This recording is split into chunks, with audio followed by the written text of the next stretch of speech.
Hello and welcome to another episode of a very good social media podcast where we try to live up to that name every day. I'm your host, Zach Galia. Let's get into it.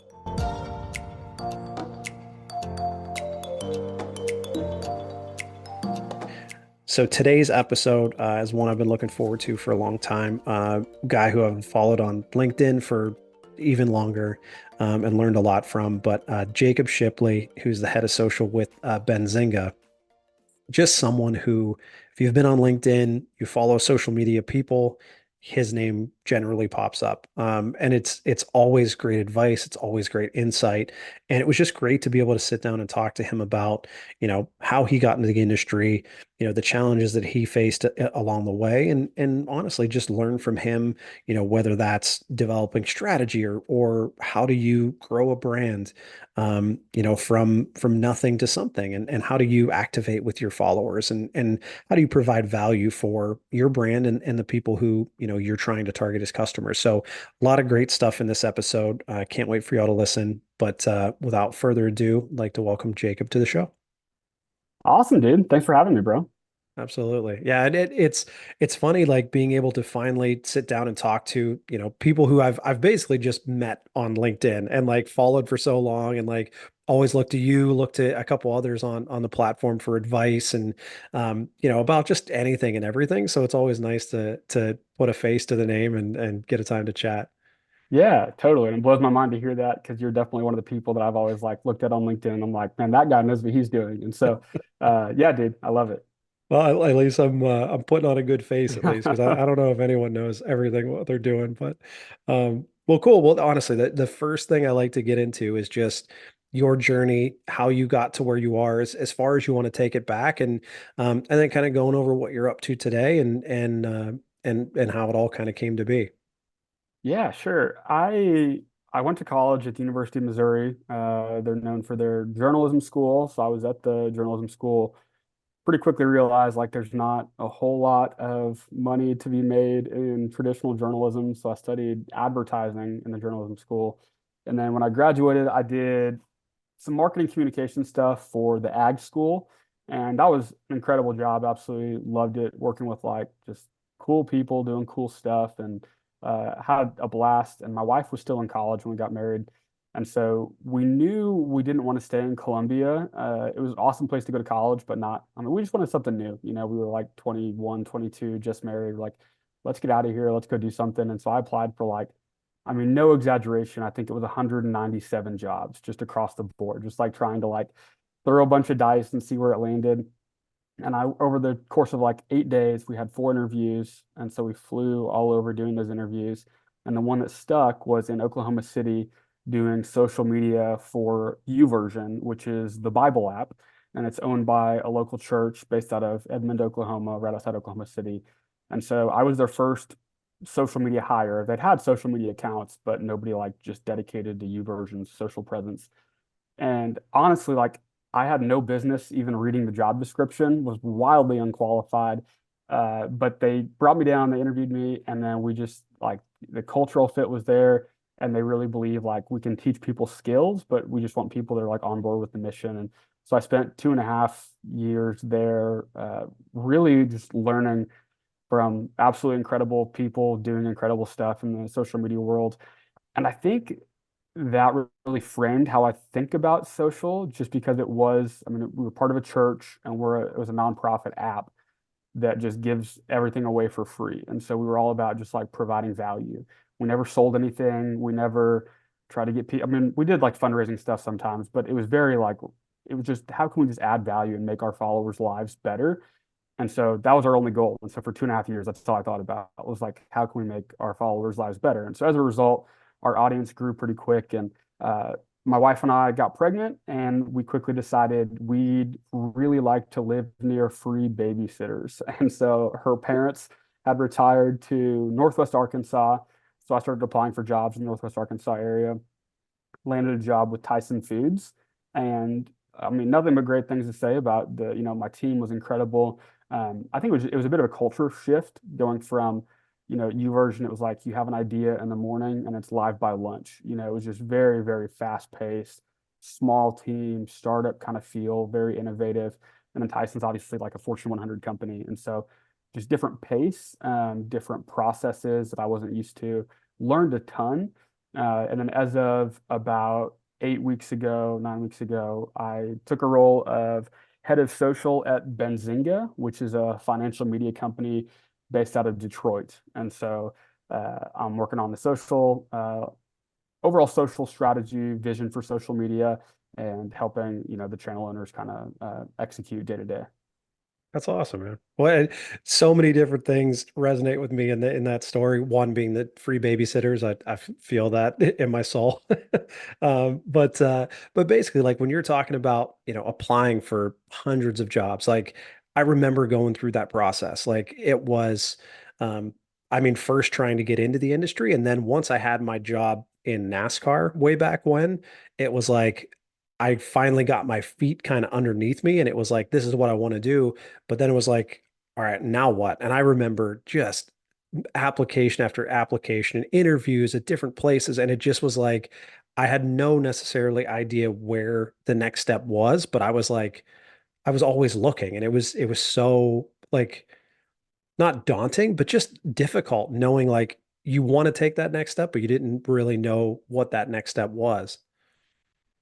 Yeah, totally. It's so interesting. And for, like when I was leaving Mizzou, where I was working and went to school, I really wanted to get out of like I've been so pigeonholed into like video production. I paid for college by filming wedding videos. So me and my college roommate did that, and then my wife and I kept it going right when we got married, and that was my first job. And so, but I felt like, man, if I don't like do something different, I'm just going to be the video guy, and I don't want that. And so then I was, kind of applied for jobs all across the board and landed in social. But yeah, there's some of that's like I feel like it just like works out. It's like you feel like I don't know what's next or I don't know where to go. It's just like I don't know. I'm just like faith is super important to me, so I believe like in a higher power, and it's like that. Just like it just all kind of like I don't know, like it works out better than I could ever plan it. Dude, I couldn't agree more. That's always something like my dad always taught me, like something that I've always lived by is just like what's meant to be will be. But when you're looking deeper into the process, like I mean, relying on your faith and that's a key for us too, but like it's scary. Like, you know what I mean? Like thinking, okay, I think I've learned all that I can in this role. I'm ready for what's next, but I literally have no idea Yeah. what's next or where that's going to lead me or what the role is. And it's like you almost just have to take that leap of faith and just see what happens. Totally. Yeah. And like the timing, you don't know like how long it's going to take or what the process is going to be. Um, and yeah, like I have a LinkedIn post that's done pretty well for me that I posted a few times. It was like during that process when I was applying for jobs all over, there was a job in Wichita. So my wife and I drove to Wichita, and it was a senior living facility. It was like a company that owned a bunch of senior living facilities, and it was doing video stuff for them. And I was like, so what's it like, living in Wichita? And the guy said, well, we're 7 hours from Denver. And I was like, okay, I do not want to live in Wichita. That's like the best.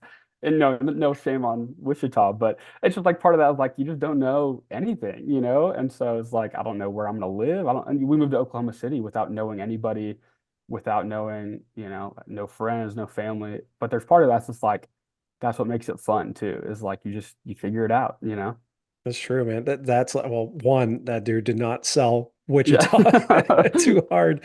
That's for sure. But yeah, I mean that was like, whenever I got the opportunity to go out and interview with the Arizona Cardinals, it was like literally had never been to Arizona. I don't think I'd been further west than like St. Louis, maybe, or probably a little bit with the Steelers for, a hot second here and there. But like it was like coming off the plane, it was like, oh man, there's mountains out here. Like this is like I Yeah. thought this was a desert. And so it's like it was that shock. But again, like you said, that was so exciting. It was like my wife Yeah. and I were literally packing up the car. We're going to move 36 hours away and see what happens. And it was such an amazing experience and so glad I did it. But it's like it just goes back. Like it's terrifying to think like when you break that down of just like, yeah, we're gonna, give up everything, throw everything in the car and move across the country. It's like how do you do that aside from if you've got faith that everything's going to work out? Totally. And now it's like I've got three daughters, and so it's like every decision I make has such a big implication for my family. But it was like back then, my wife was still in school, and so it was like we were so poor the cockroaches were moving out. It was like we didn't have anything, and so it was like we had nothing to lose. And it's easy to glorify that, and like looking back, and it was like, man, it was tough sometimes, but it's like I don't know. That's all like the the figuring it out is what makes like it was what makes it fun. It's true. Well, and another thing you said about kind of that culture shock or just having a different pace of processes and things like that when you went from version to Tyson Foods, like I remember that going from NASCAR to the Steelers, where it was like my department of four people within NASCAR, I think we handled like six departments worth of stuff. And then going to the Steelers, it was like, oh no, we have like 12 people that do each of those things. And it was like you said, it was a shock in a very good way where it was like it taught me so much about how to go through these processes and Totally. approvals and different things like that. Where, when I was with NASCAR, it was like it was me. Like, we had a couple Yeah. different approvals and stuff like that, but for the most part, it was just like you said, you think of an idea in the morning and it's Yeah. it's Yeah. out by the evening. Yeah. Which it is like I at Benzinga, there have been a couple times where I've been asked like, hey, can you like pitch this idea or like can you like come up and I know how to do that now because of my time at Tyson Foods, whereas like you version was like, hey boss, I think I have an idea.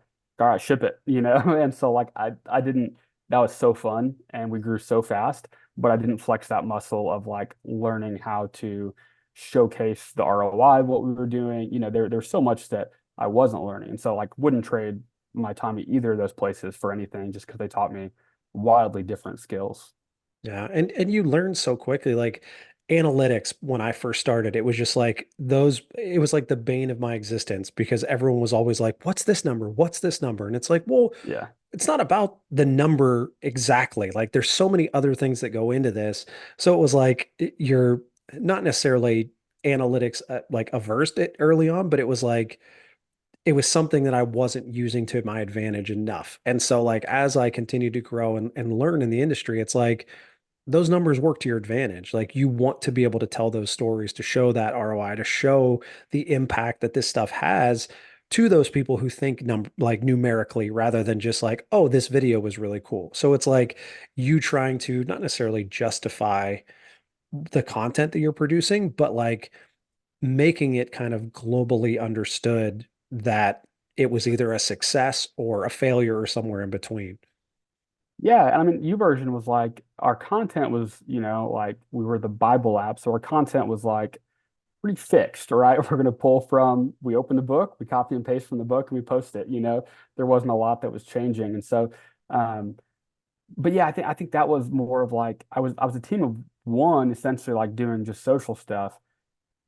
But there was no, it was, like there was no like, why are we going to post it? Well, it's like, well, because we think it'll make our followers' lives better. Whereas then, transition to a Fortune 100 company, it's like, what's the ROI of this post? How much time and money does it take to produce? And then how much is that going to make us? And it's like, I have never thought about that before. And so working through that of like spending 2.5 years at Tyson trying to get up to speed on how can I tell stories about the content and the results. And I think that's probably for anybody that's like wanting to go from like an individual contributor level to a leadership level. And I mean, you probably know this like super well too. Is like I feel like the ability to communicate about what you're doing rather than actually what you're doing. Like it's not just creating the content and posting the content. The ability to pitch to leadership, pitch to other people looking in and explain what you're doing and why it matters. That for me is what's been most like monumental and like moving in my career. Well, and you bring up a good point. That's not really like that's not in the handbook of like here's what you need to No. know from social. It's like you're kind of trained of just always be on social, always see what's happening, think of good ideas, put them out, everyone's happy. But if there's so much more to that of like you said, in a leadership role, you're trying to not only kind of steer the ship, but also make sure that your team understands what the bigger goals are and communicating from, your leadership what those goals are and how we're going to achieve them. And then vice versa. Once, your team has kind of the goals in mind and understands, it's like then it's how do we relay this goofy TikTok video to, the president of our company to make them understand that like, well, no, this isn't just, funny stuff, this is helping us achieve that bigger goal. And it's like that's something that, it took me a while to learn too, but it's like that's such an like a not a slept on piece of it, but just something that doesn't get talked about a lot.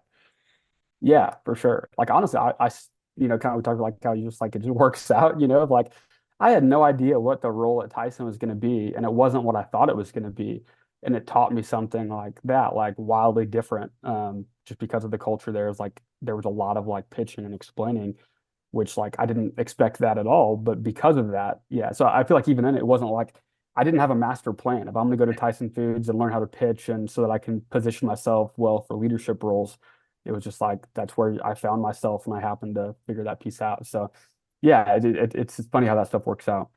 For sure.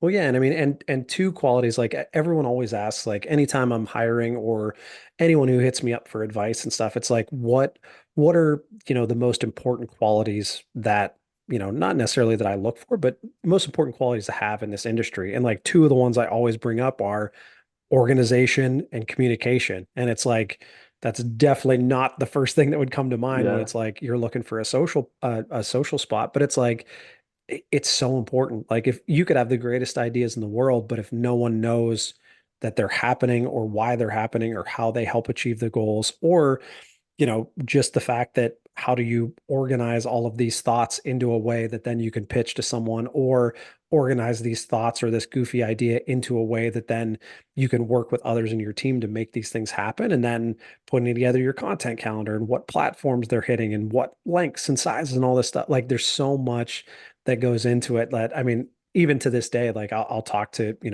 older family members or things like, and it's like, well, what do you do? It's like, well, I do social media. It's like, oh, well, that must be pretty cool, like pretty easy. And it's Yeah. like, well, not Yeah. exactly. Cool, yes. Yeah, I Easy, mean, you nah. scroll Twitter all day, right? Yeah, Right. for sure. And I mean, like people always think working in social media is so sexy. And I mean, like, don't get me wrong, like I love, doing what I do. I'm in financial media now, which is like totally new for me. And like you, especially, like people think working in social is sexy. Working in sports social is like that's like the end all be all. And so people think, oh yeah, you must be, yeah, buddy buddy with all the players, living the life. And it's like, the organization and communication is not like the sexy side of it. But yeah, I couldn't agree more. Like that's the stuff that like separates like good social media from, phenomenal. Yeah. That's I always tell like anyone who asks is I always say, well, I work for the team. I don't actually play for the team. So Right. there's a little bit of a difference, but no, I mean it's always good to kind of take a step back and like, I've talked about this before in a couple different episodes, but it's like you get so stuck in the weeds and all the different things that you have to do and all the insanity sometimes of going through different things and then you lift your head up and look out your window and it's like, oh, you're at the ballpark, you're at, this NFL stadium. Like Yeah, it's there are definitely worse things you could be doing. And totally. I grant at this point, I don't know what I would be doing aside from Right. that. Yeah, that is the other thing too, is like we have like our skills are like probably some of the least transferable, of like, well, I'm really good at growing organic social media accounts. It's like, well, what else is that? Like, well, that's about it. That's it. Like I swear I've had a conversation a couple times, but it's like if you had a different job than what you're currently doing, what would it be? And I'm like, I have no idea. I have no Yeah. idea because it's like it just like you said, like you have faith, it kind of all happens and it falls into place. Like I graduated college in 2011. Like social media was not a career back then. And it's like somehow I ended up where I am and somehow I learned all of these things Yeah. along the way. And it's like it's just so crazy to see kind of how the industry has kind of evolved in I mean, just even the last 10 years. Yeah, totally. I mean, Luke Combs has that song, not to quote a country singer, but he has that song, Doing This, where it's like, I'd still be doing this if I wasn't doing this, of like, this is the only thing I'm good at. Yeah, dude, it's crazy. Well, hey, let me we've kind of been talking about it anyway, but like for those, college students, those kids who are still just trying to figure it out, like they kind of know what path they're on, but they're not entirely sure where that's headed. What advice would you have for them and kind of like maybe something that you wish, looking back, hop in the DeLorean and give yourself some advice back in those days of like how do you get through, the times where you're applying for, 200 plus jobs at a time and not sure what the next step is? Yeah, for sure. I think part of it is just like, there's that quote that's like, the man who loves walking will walk further than the man who loves the destination of like, if you can fall in love with the process of like getting better, then it's like the results become irrelevant. And so I think that's a huge part of it. And I think too, for getting a job in social, I was very lucky that YouVersion took a chance on a kid fresh out of school and gave me a job that I had no business doing. I think most of the time you have to have some sort of body of work that you can point to. And so working at YouVersion kind of gave me that. And then while I was at YouVersion, I was took what I learned and I started trying on like some personal accounts, like just starting accounts. For me, it was on Instagram. I was living in Oklahoma City, so I started an account called Our OKC, where I just started posting about Oklahoma City, cool people, cool creators, and started growing those accounts. And over time, that grew to be pretty significant. And then I grew another one about Kansas City, which is where I'm from. And so I just started growing those accounts. And then over time, you just accumulate this body of work that you can point to and say, I did that. That's this, this irrefutable proof that you know how to build an audience, right? And there's so many different things about different platforms, different industries. There's so many variables, but at least like you understand the core of like how to get people to come and listen to your account.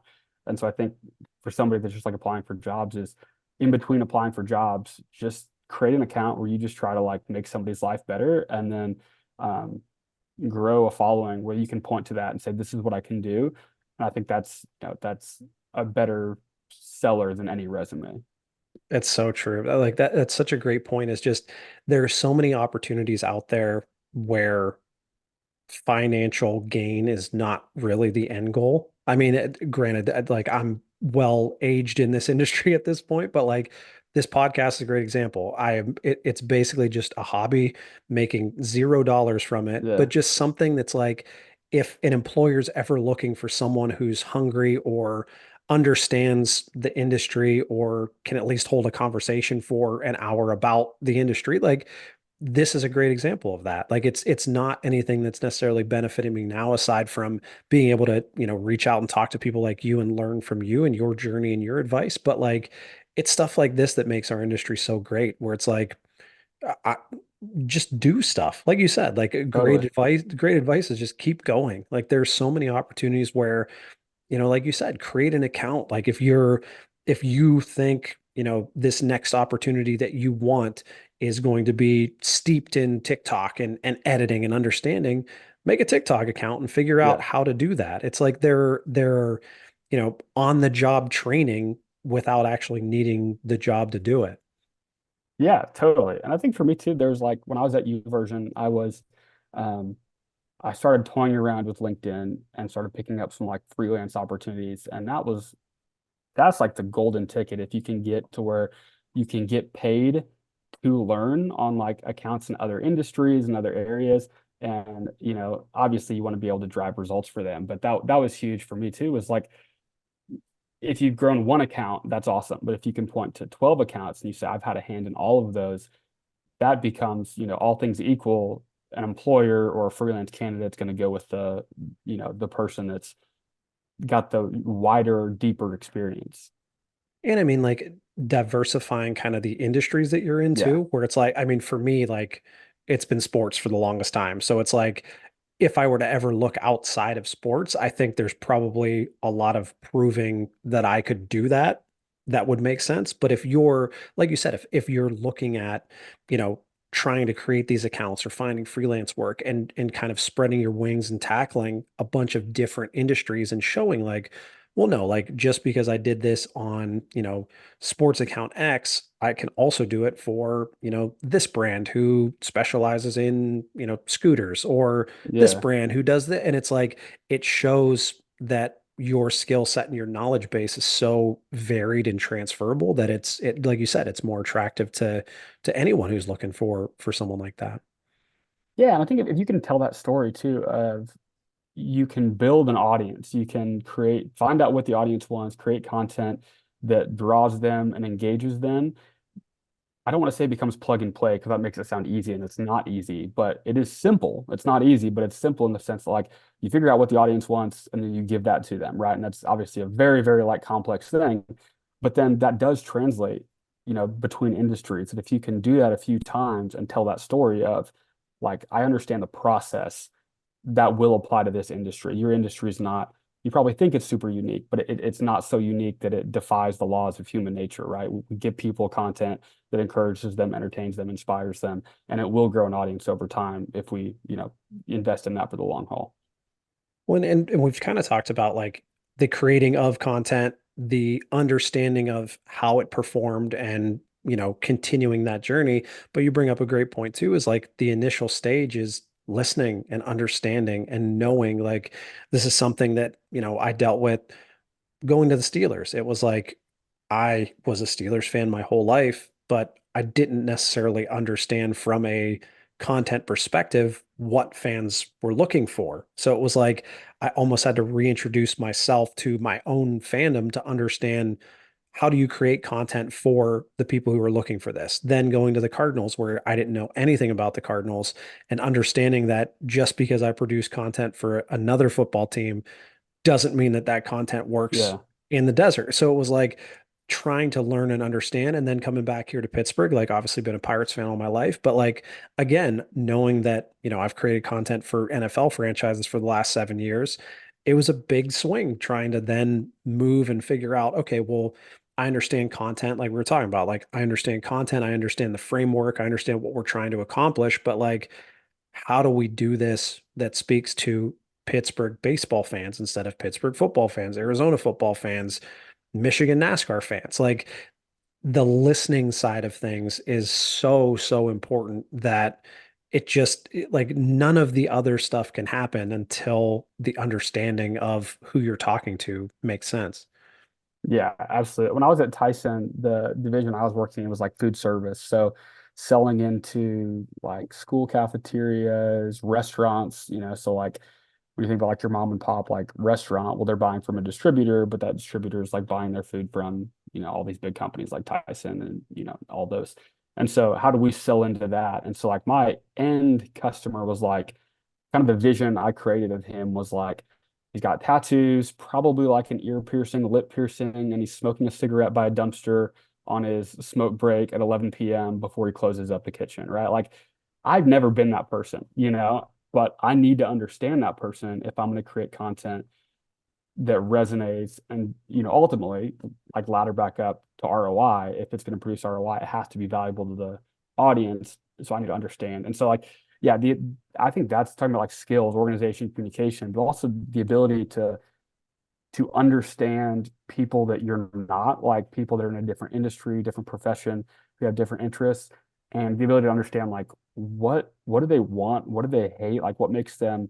I was talking to Ish Verduzco, who's the social lead at A16Z Crypto, and he was telling me that when he started, he interviewed everybody on the team. It was like 90 people, and he asked them like, if A16Z Crypto was a person, what would they say? How would they talk? What emojis would they use? What would be cringe? Like what would they not say? And so if you can go through that exercise and like really understand the brand and the customer, that's like, yeah, you're 90% of the way there.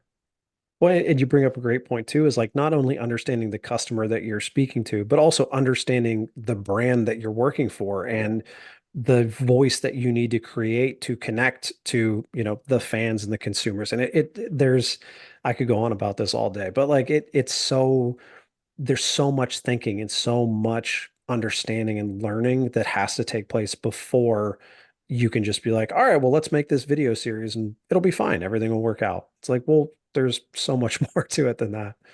Yeah, and when you talk too about like the difference between like a content creator and like a social media professional like leader, I think it's like I just want to create dope memes. Well, that's awesome. And that can really grow a following and that can create a really, really engaged community. And there's nothing wrong with that. You can make a great living doing that. But to lead a social team for a brand, like you have to be able to go beyond just like, oh, this is funny, this is cool. And like you have to meld those two worlds of the audience, but then yeah, the brand side of how can you stay true to, for better or for worse, like there's a leadership team that thinks we should be sounding and talking a certain way. And so how can you mesh those together to to make something really exciting happen for the audience. Well, and I always say like the two pieces for content are it's the sizzle and it's the substance. So it's like you have those memes, you have those things that catch people's attention that, grow the following, that really like Yeah, make you a bigger part of kind of the global conversation. But once people are where you are and have found you and follow you, there has to be something more than just this shock value, fun, yeah, goofy stuff. Like there has to be some substance of like, okay, they have my attention, but like why do I care now? And right. so that's again like that fine line and fine balance of like gaining attention and gaining that notoriety, but then holding that audience and making sure that it's just, they're not just looking for these memes and this shock value. It's like there's so much more to it. Yeah, totally. Couldn't agree more. It's funny how like I feel like every social media pro has like their own terminology or analogies, but it's like we're all saying the same thing. I always say like you're either building an audience or you're converting an audience. Those are the two buckets. Like we're creating content to like attract attention, or we're creating content that helps people go deeper in our brand's ecosystem. So yeah, totally agree. That's been another great thing about this podcast is like learning everybody, like we just like you said, literally we're all saying the same Yeah. thing in different rooms at the same time, but like Yeah. the terminology that everyone uses is awesome. All right, so we've talked a lot about kind of like learning, understanding, developing, organizing, all that good stuff. Now I kind of just want to go into a little bit more of just how do you develop a successful strategy? Because I mean, and I say successful because there's a lot of different variations that are involved with that. But like when you're kind of sitting down and you're developing, whether it's for, earlier in your career, whether it's freelance stuff, whatever it might be, like when you are sitting down to put together this strategy of how you think something would work, just take us through that and any advice that you'd have for someone who's maybe going through that the first time. Yeah, that's great. I mean, obviously, like the cop out answer is like, well, it depends, but it does depend obviously on a lot of variables of like size of the team, size of the brand. But I think like I wrote a post a while back called like I dubbed it like the minimum viable social strategy. And so kind of like boiled down is like there are a finite different like number of types of content. You've got platforms that prioritize text-based content, platforms that prioritize less and less so like image-based content, but now it's more like short form content. And then YouTube is obviously like, long form content and I've thrown podcasts in there. And so picking when most people hear that, they start to think my brand probably fits in this bucket or that bucket. Are you sitting on loads and loads of blogs? Or does your CEO have a podcast that's got like just a treasure trove of video content? So I'm trying to figure out like what content do you have? What content can you sustainably create? If your, company has no video camera, no audio equipment, and no budget, okay, well then building out like a really, really successful YouTube strategy, not saying it's impossible. I mean, you can do incredible things with an iPhone, but it's is there an easier route that can get you more traction more quickly? And you used, air quotes for successful. I think the way I'd hit that is I always say like you can't sell to an audience that you don't have. So if you don't have an audience, you're definitely not going to sell. If you do have an audience, you still might not sell, but at least you can because you have people to sell to. So I mean, I say successful is like, can you grow a following of people that want to hear what you have to say? You have to be able to pitch them and have a product that they want to buy or, a service or, that doesn't completely solve the problem, but, life is easier on social when you have a big audience. And so yeah, so picking what is um, a platform and then picking like I think I called it like your ride or die platform. So like is it everything I'm gonna, live and die by Instagram, TikTok, like what's your even if you create short form video, there's a difference between short form video that's optimized for YouTube Shorts versus Reels, even Instagram Reels versus Facebook Reels versus YouTube Shorts. So, what's your ride or die platform? This is the platform that you are going like all in on. For me, like my personal brand is like LinkedIn. That's like I'm optimizing everything for LinkedIn.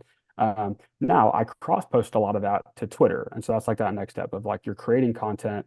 I say it's like a sustainable volume of content. People say like, how much content should I create? As much as you possibly can for a long period of time. Like don't do 10 posts a day and then fizzle out for 3 days. Like, but you also don't want to do once a month, like you need to be like a high volume that is sustainable. And then so use that type of content, let's say it's like LinkedIn. So you're posting on LinkedIn. That's your ride or die. You're optimizing for that. But then are there other places you can put it? Like, yeah, you can copy and paste and put it on Twitter. You can put it on Facebook. You could do some automation and put it on an image and post it to Instagram. You could do like a background and create a reel out of it.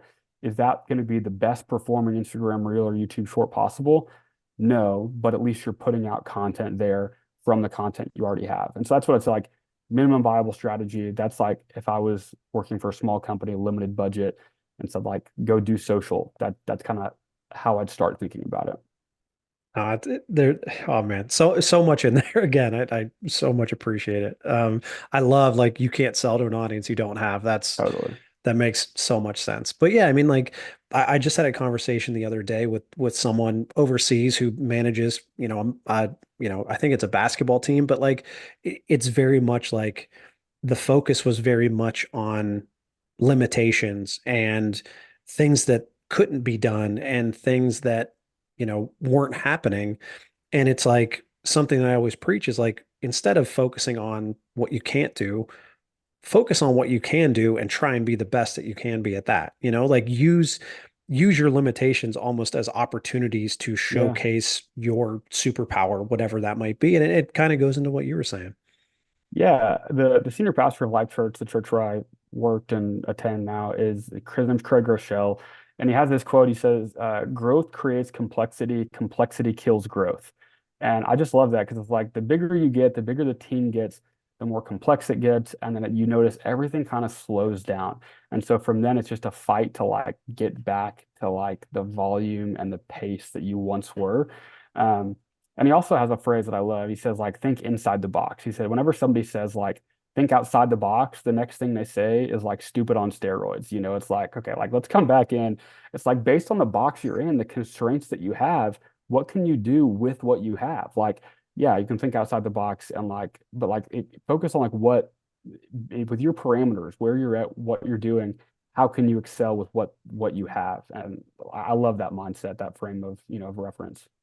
It's true. And I mean, like, no matter whether you work in Major League Baseball or the NBA or, the Premier League in England in soccer, like, or, a rugby league in New Zealand, like, no matter where you are, there's always going to be teams that are better equipped or Yeah. have better stuff, more people.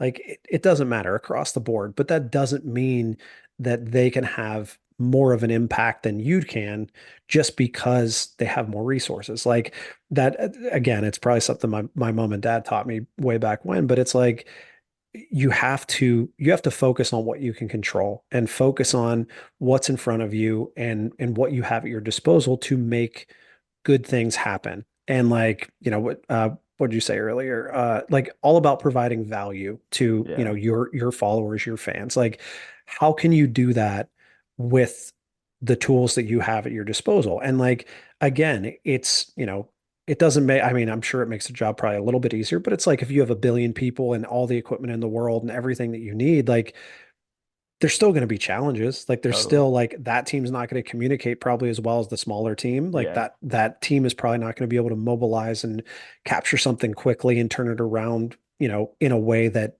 would benefit social media. So it's like there's always going to be challenges, but whatever is in front of you, like how can you use that and make that your superpower? And how can you take whatever you're doing to kind of achieve that end goal that you have in providing value for your followers.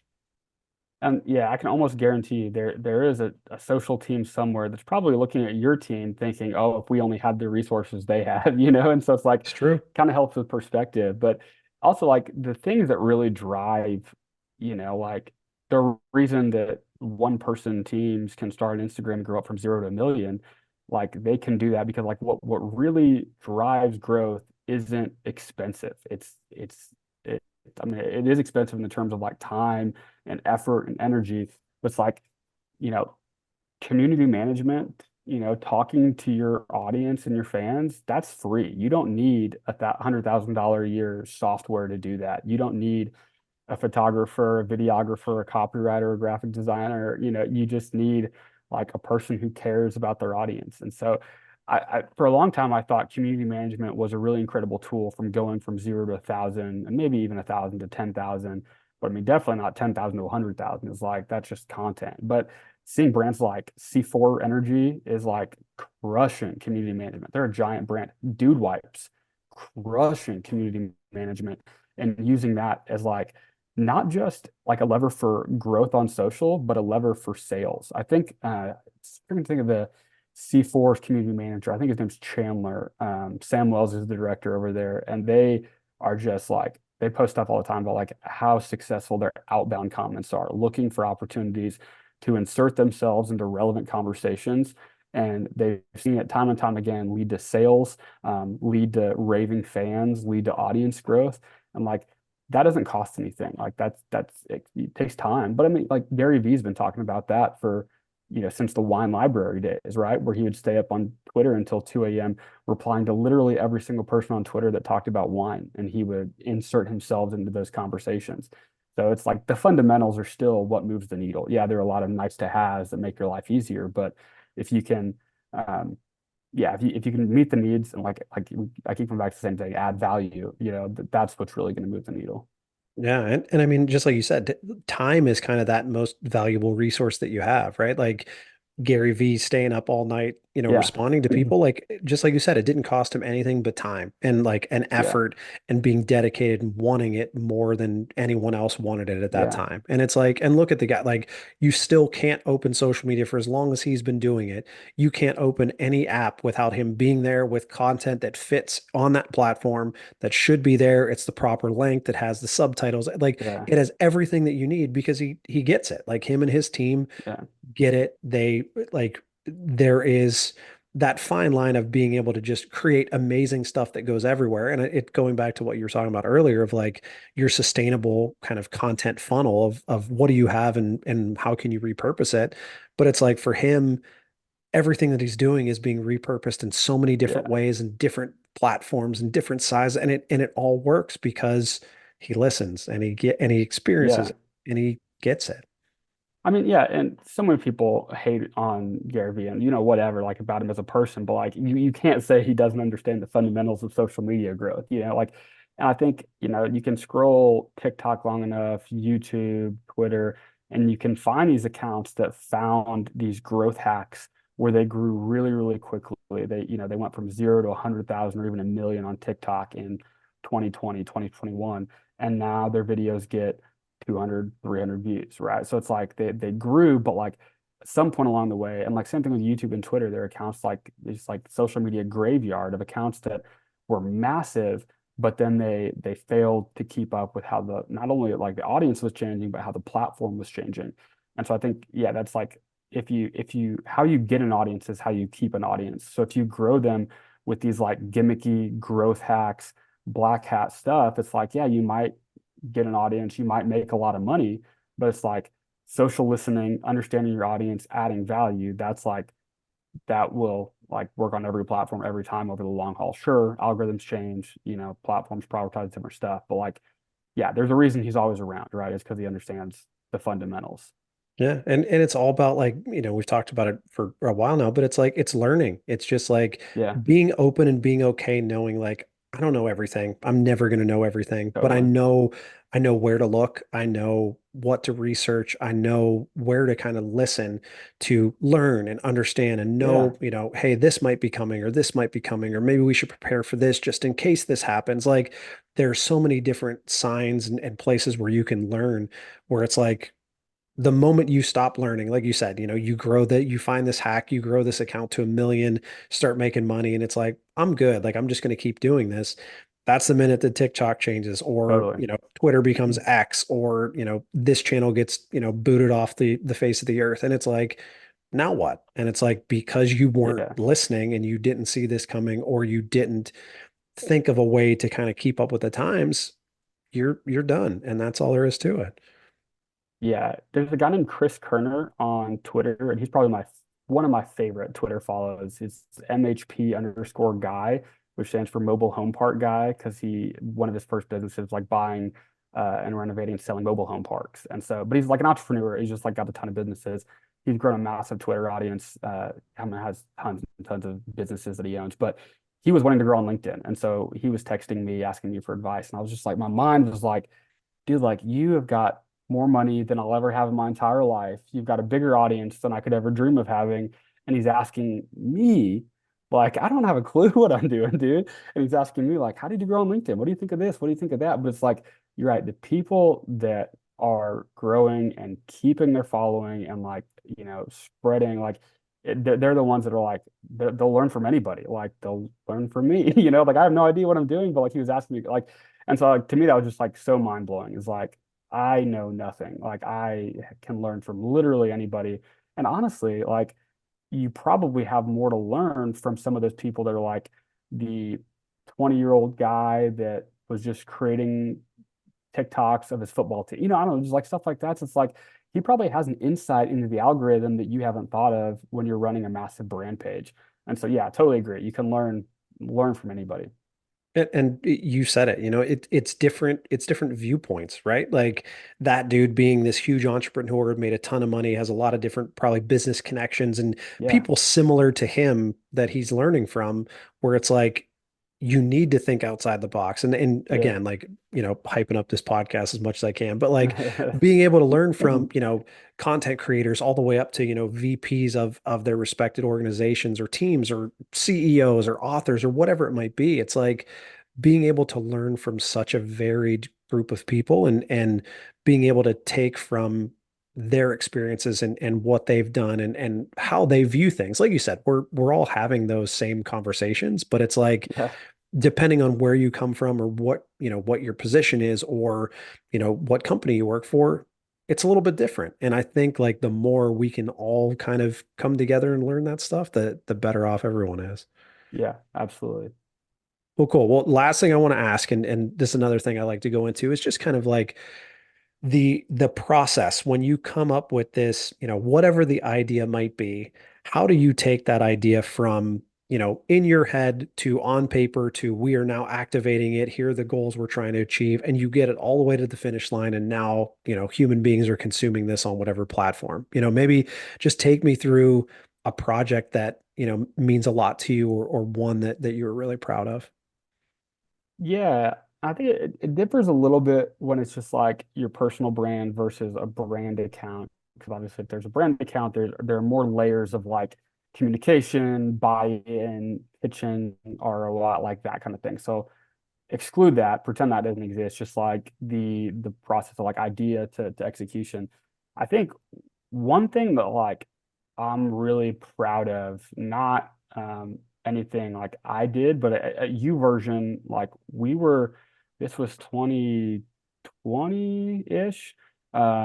And TikTok at the time was like girls in their underwear lip singing, right? I mean, it was not like what it is now, like where it's ubiquitous of like, Gen X moms or, living on TikTok. It was very different. And so we're like, man, we're the Bible app. We shouldn't be like, and this is me, not you version saying this, but like, we're the Bible app. Like, we shouldn't be on TikTok. And I was kind of like pressed on by a few different people who are like, well, like, we're the Bible app. Like, isn't that where we should be? Of like, if there's like content that's like not helping people, shouldn't we throw in some content that is helping people? And it's like, whoa, like, yeah, we absolutely should be. Um, and so that was really, really kind of pushed me to change how I think about that. And so then we just started creating content and how can we, again, just going back to the fundamentals of how can we just make our audience, how can we make their lives better? How can we help them? Obviously, like we do that through the lens of, the Bible, because that was our brand identity. And so how can we do that? And this was like the golden era of TikTok where you posted half decent content, you could grow very quickly. There wasn't TikTok shop there. I mean, it wasn't oversaturated. And so we grew from like 0 to 300,000 followers in 6 months, just by creating, and people was like, well, what do you do? I was like, well, we posted good content multiple times a day, every day for 6 months. It's not that, I mean, I wish it was like a simple formula like that now, but it was like a lot of times too, if you can catch some of those, like, Facebook back in like what, 2009 maybe, like if you can get in at the right time, there's definitely a first mover advantage to some of that. But that was something I was really proud of, just like how I shifted my mindset. And I was like, really, like I was thinking the wrong way about social is like these platforms aren't good or bad, right? They're morally neutral. It's like it's how you use them to either add value or detract value from people's lives. It's true. That's such a good point, man. Like it's there's so much negativity on any platform you go Yeah, on. absolutely. Some more than others, but it's just like you said, going back to that, making an impact and standing by what your brand believes in or the company you're working for and leaning into that and really bringing it to light no matter what the platform is, trying to shine a little light and bring a little positivity to any stretch of this world is definitely Yeah, worthwhile. totally, totally. Well, cool. Well, all right. Well, I can't thank you enough for doing this. This was so awesome. It was great to finally get a chance to chat for a bit. But Yeah, dude. I got a few quick hitters to shut us down, and I'll let you free. Cool, man. Love it. Cool. Well, answer these as quickly, as slowly, however you want to Okay. answer them. You can like we can rapid fire them, or you can take a little time and talk about each one, however you want to do it. But first question would be, what's your least favorite industry buzzword? Align. I'm aligned to that, or like that drives me bonkers, dude. That's a good one. If you could only follow one account on any platform, brand or otherwise, what account would that be? I dropped his name earlier, but it's probably Chris Kerner on Twitter, just because like he posts these like his content is like business ideas, but it really like I've noticed like when I consume his content, it shapes like not just like what I'm thinking about, but like how I'm thinking. And so his content is incredible. I love that. Parks and Rec or The Office? The Office. Nice. What is your favorite Taylor Swift song? Oh geez. Something classic. Love Story. Yeah, let's go Love Nice. Story. I like it. Friends or Seinfeld? Ooh, Friends. Nice. Cool Ranch or Nacho Cheese? Ooh, okay. So David Novak, who was the CEO of he was CEO of Yum Brands, but he was also at PepsiCo before that. He went to Mizzou, which is where I went, and he invented or like helped come up with the Cool Ranch flavor. So got to go with David Novak, Cool Ranch. I like it. Shout out to that guy. Yeah. Uh, nice. TikTok, Reels, or Shorts?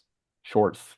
I think shorts are slept on right now for sure. I think that we talked about like a golden era on TikTok. I think it's hard to tell in the moment, but I think we might be in that for YouTube.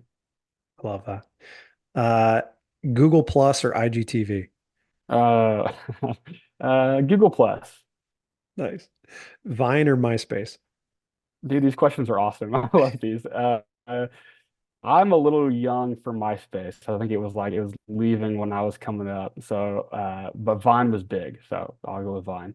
Yeah, MySpace was like the first of like what I remember, but like there was nothing like Vine. Like that it just Yeah, like that was TikTok before TikTok and it was yeah, like you yeah, you could just absolutely. spend hours on there. I love that platform.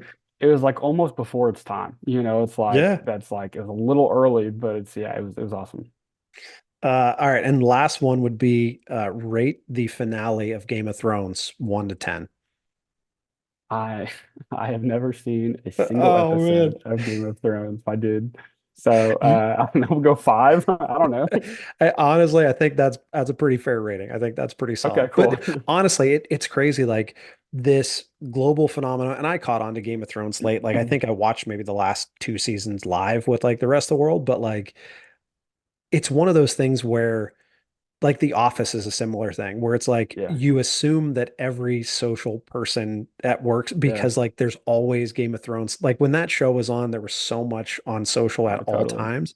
And so it's funny. I would say out of kind of like I think the 15 conversations I've had so far, there's probably 8 to 10 who have never seen Game of Really? Thrones. And it's like it's just blowing my mind. It's amazing.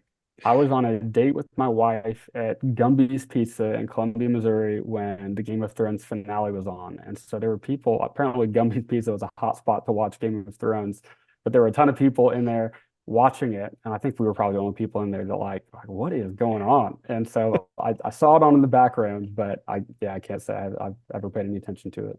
No, that's good. I think five. I think five's fair. I think that's a fair rating. All right, sweet. Well, cool. Well, honestly, I can't thank you enough for doing this. Any chance I get to pick your brain, I promise I'm going to do so. But again, I can't thank you enough.